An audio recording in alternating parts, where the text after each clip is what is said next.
अध्यात्म विज्ञान कोई धर्म या संप्रदाय नहीं है, ये स्पिरिचुअल साइंस है जो कुदरत के कानून पर आधारित है। ये विज्ञान पूरे ब्रह्मांड के सभी रहस्यों को उजागर करता है और जीवन के सभी पहलुओं को समझने के लिए एक नई दृष्टि देता है।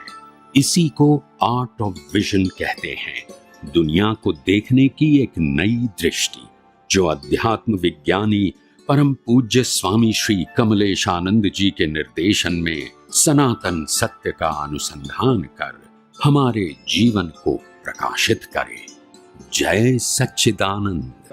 જે દિવસે આ જગતની કિંમત અને શૂન્ય સમજાઈ જાય એ દિવસે પૂર્ણ આત્માની અનુભૂતિ થાય. આ જ એક પ્રક્રિયા છે.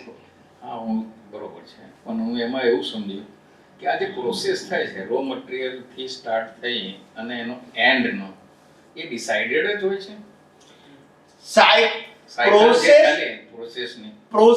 પ્રોસેસ ફિક્સ છે. પ્રોસેસ પાસ કરવા માટે તમે 1 વર્ષે પાસ થાઓ, 50 હોતારે પાસ થાઓ, 500 હોતારે પાસ થાઓ, 5000 હોતારે પાસ થાઓ, એ તમારા ઉપર ડિપેન્ડ છે. પાસ થવું પડશે. ધેટ ઇઝ ટ્રુ, એ વાત સાચી છે. પણ એમાં તમે કેટલા વર્ષ રહો છો તમારા ઉપર છે ને. એ પણ એગ્રી છે. એમાં કુદરત શું કરે? ના, કુદરત નહીં. આજે રો મટીરિયલ થી સ્ટાર્ટ થઈને આપણે જે એન્ડ સુધી જઈએ છે એ સાયકલ ને બંધ જ નથી થતી. એનો મતલબ એમ થયો કે મોક્ષમાં બંધ થઈ ગઈ. હા, આ કેવું છે કે આ પ્રક્રિયા માં જળ અને ચેતન બંને જુદી વસ્તુ થઈ જાય. જળ મલ્ટીપલ યુઝ માટે છે, કારણ કે જળ તત્વ રૂપે છે, ખ્યાલ આવ્યો? અને અવસ્થા રૂપે યુઝ કરો છો પાછું તત્વમાં ભળી જાય. અવસ્થા રૂપે યુઝ કરો પાછું. અત્યારે જાણ કે આ સોનું બોનું છે બધા પાસે, બરાબર છે. હવે ધરતી કમ થાય ને આ બધું જમીનમાં જાય તો સોનું ક્યાં જશે? પાછું જમીન. પાછું 200-500 હજાર રૂપિયા પાછું બીજા ફોર્મમાં નીકળે. ઠંડી ગરમી ઓગળીને પાછું પથ્થર માટી આ તે બધાથી મિક્સ થઈને પાછું નીકળે. પાછું આ પ્રોસેસ પચાવ્યા કરે. એ જળ તત્વને, કારણ કે જળ તત્વ જે છે એને સનાતન સુખ એ એનું અલ્ટિમેટ ગોલ નથી. એટલે એની આ સાયકલ છે. શું છે? ખ્યાલ આવે? એમાં ચેતન ભળે છે. સાંભળો પછી કહું. અને ચેતન તત્વનું ગોલ શું છે? ચેતન તત્વનું ગોલ ચેતન તત્વની અનુભૂતિ છે.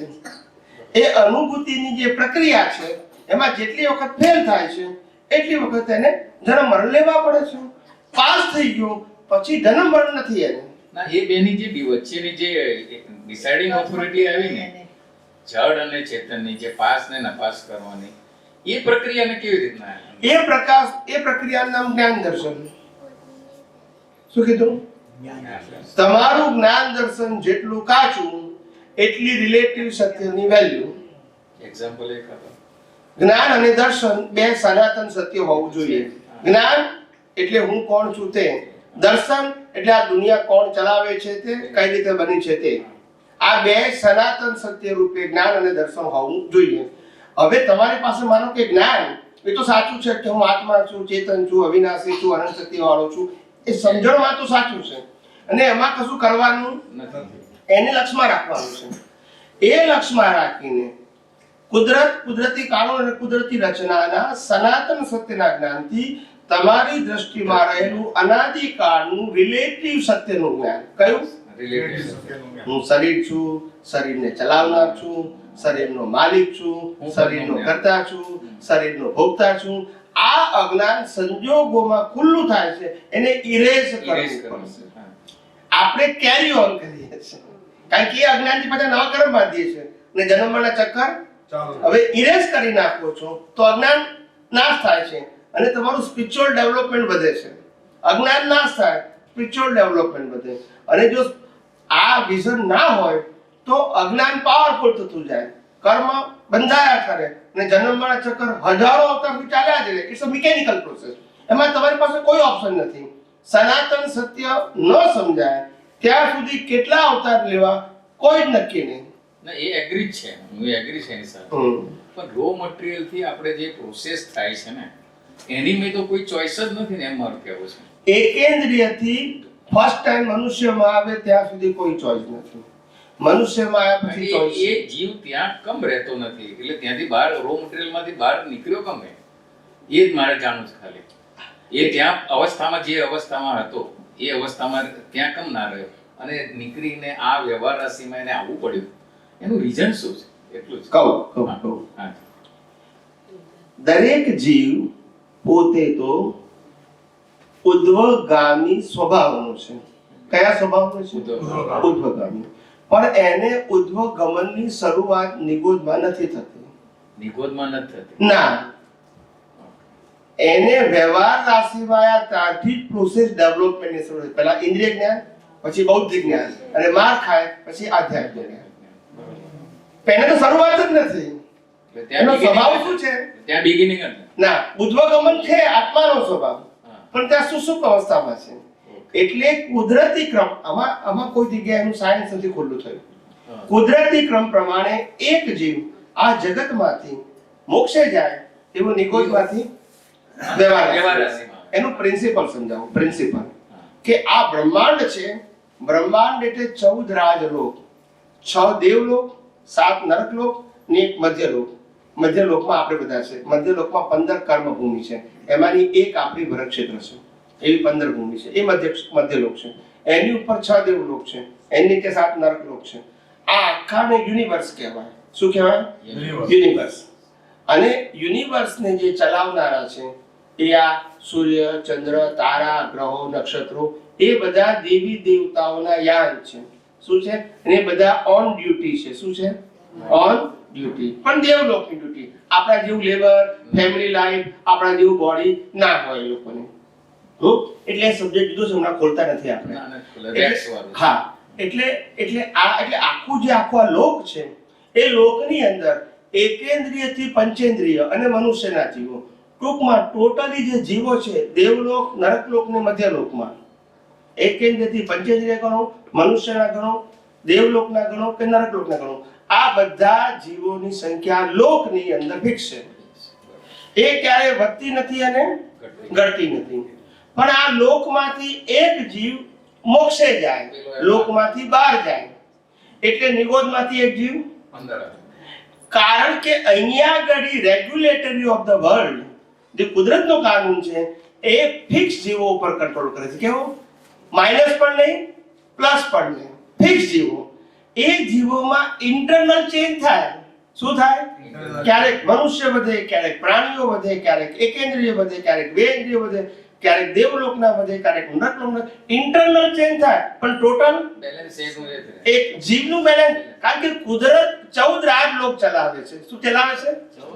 અને કુદરતનો કાનૂન 14 રાજલોકમાં લાગુ પડે છે, ખાલી મનુષ્ય લોકમાં નહીં. દેવલોક, નરકલોક, મધ્યલોક, આ ત્રણેય લોકમાં કોણ કાનૂન લાગુ પડે છે? કુદરતનો કાનૂન. એટલે એ રેગ્યુલેટરી ઓફ ધ વર્લ્ડ છે, નેચર, એ 14 રાજલોકમાં એનો કંટ્રોલ છે. એમાં જીવોની સંખ્યા સદાય કેવી હોય? ફિક્સ. એક વધે નહીં ને ઇન્ટરનલ ચેન્જ થાય. જેમ એક જમાનામાં લોકો પાસે હજારો ગાયો, ભેંસો, ઘોડા, હાથી હતા, ત્યારે સંખ્યા શું હતી? અત્યારે મનુષ્યની સંખ્યા વધી, હાથી, ઘોડા ખલાસ થઈ ગયા, બોલતા નથી. એટલે આવું ઇન્ટરનલ ચેન્જ થાય, પણ ટોટલ કારણ કુદરતનો કંટ્રોલ કરવાનો છે, જગ્યા સંખ્યા તો ફિક્સ જ છે. એટલે ત્યાં કર્મનો સિદ્ધાંત લાગુ પડે ને. હા, એટલે આ જગતની અંદર 4 ગતિ કહેવાય છે. મનુષ્ય ગતિ, તિર્યંચ ગતિ, નર ગતિ અને દેવ ગતિ. તિર્યંચમાં પશુઓની સહિત એકેન્દ્રિય પંચેન્દ્રિય બધે એને તિર્યંચ કહેવાય. અને દેવલોક, નરકલોક અને આપણો આ મનુષ્ય લોક. આ 4 પ્રકારની ગતિ છે. એ 4 પ્રકારની ગતિમાં એક વખત મનુષ્યમાં આયા પછી 4 ગતિમાં જઈ શકે એના કર્મ પ્રમાણે. સમજાય છે?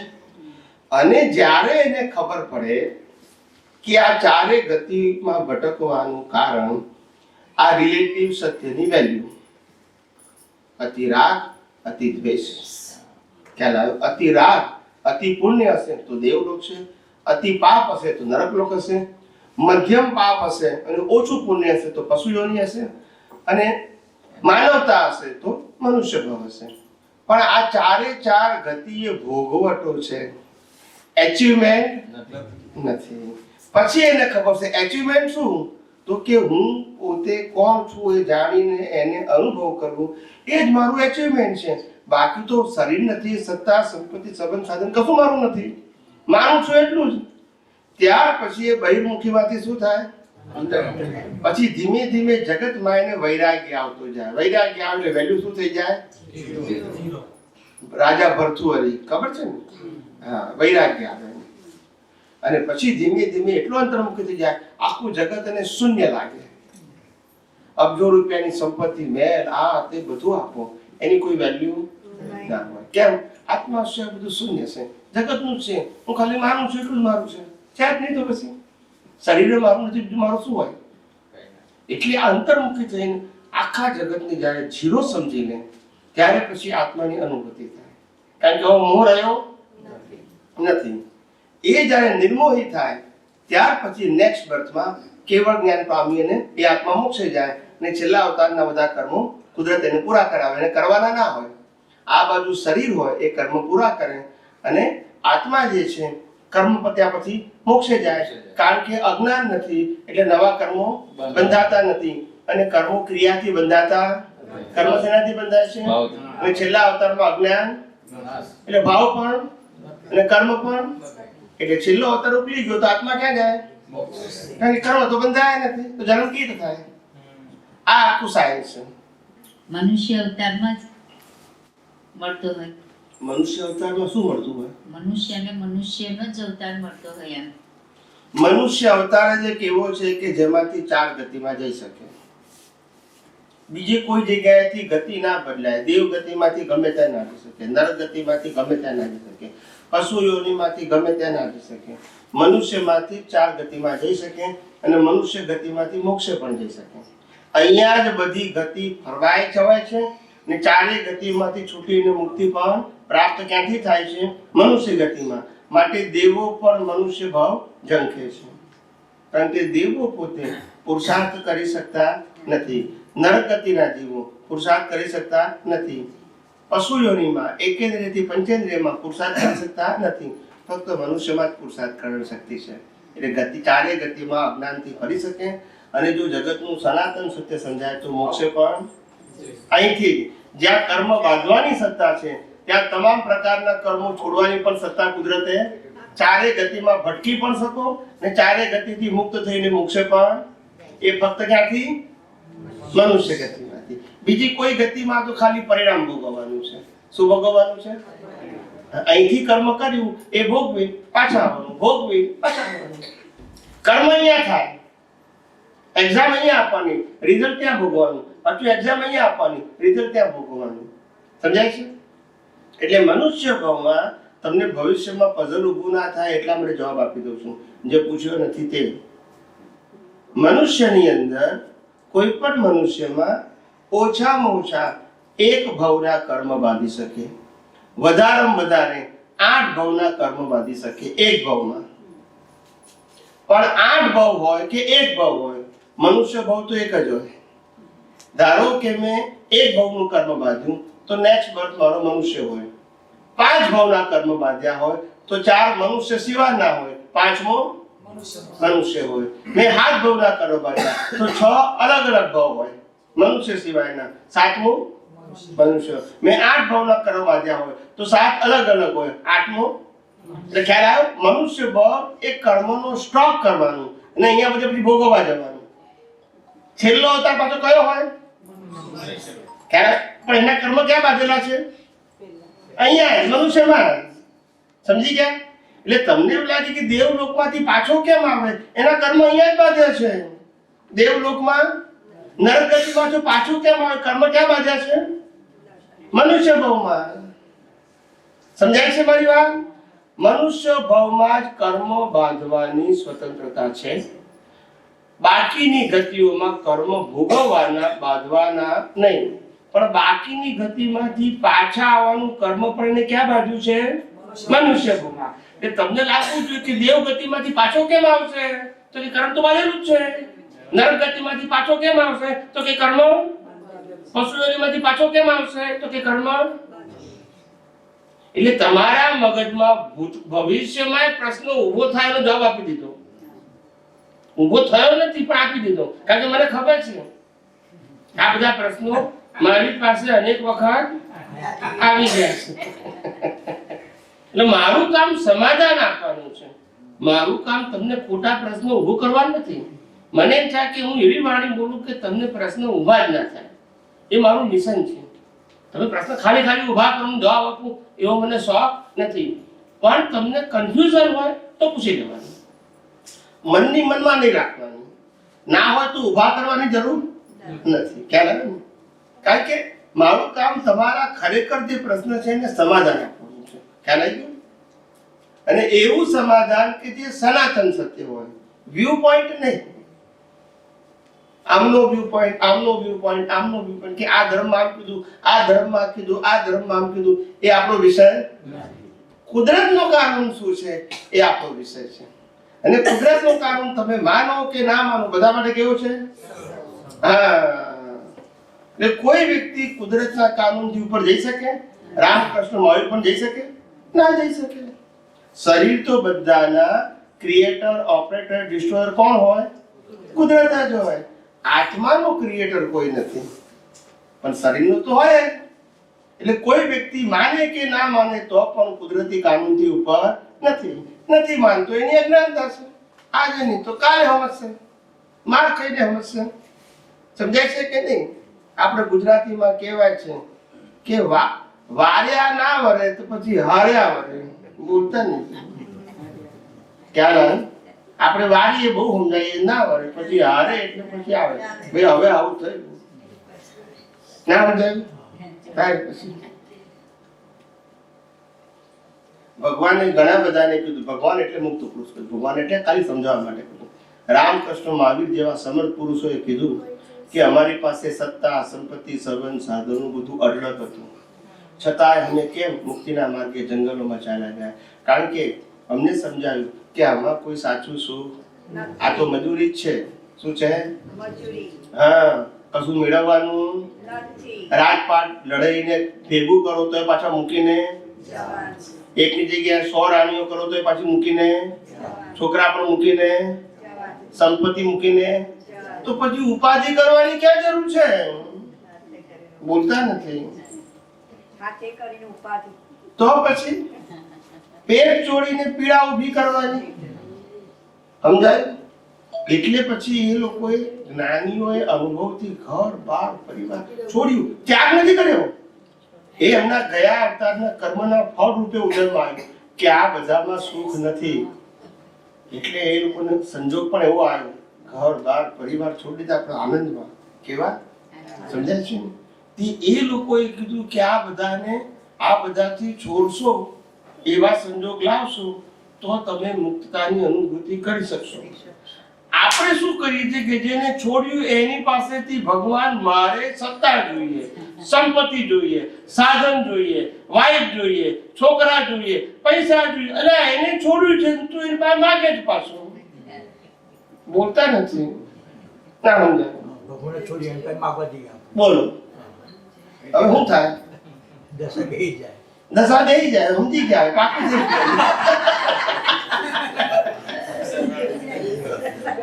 વિચાર કરો કેવું છે. સમજાય છે?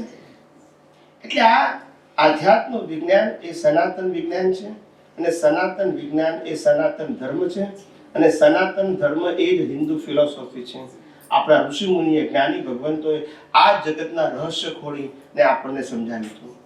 પણ પછી એ સંપ્રદાયમાં બધા પીસીસ થઈ ગયા. સનાતન સત્ય ખલાસ થઈ ગયું ને સાંપ્રદાયિક સત્ય શું થઈ ગયા? મજબૂત થઈ ગયા. લોકોને સનાતન સત્ય શું છે કલ્પનામાં નથી આવતું, કારણ કે બધું નષ્ટ થઈ ગયું. શું થઈ ગયું? આ સાંપ્રદાયિક સત્યોની પકડમાં સનાતન સત્ય નષ્ટ થઈ ગયું. શું થઈ ગયું? નષ્ટ થઈ ગયું. ખ્યાલ આવે?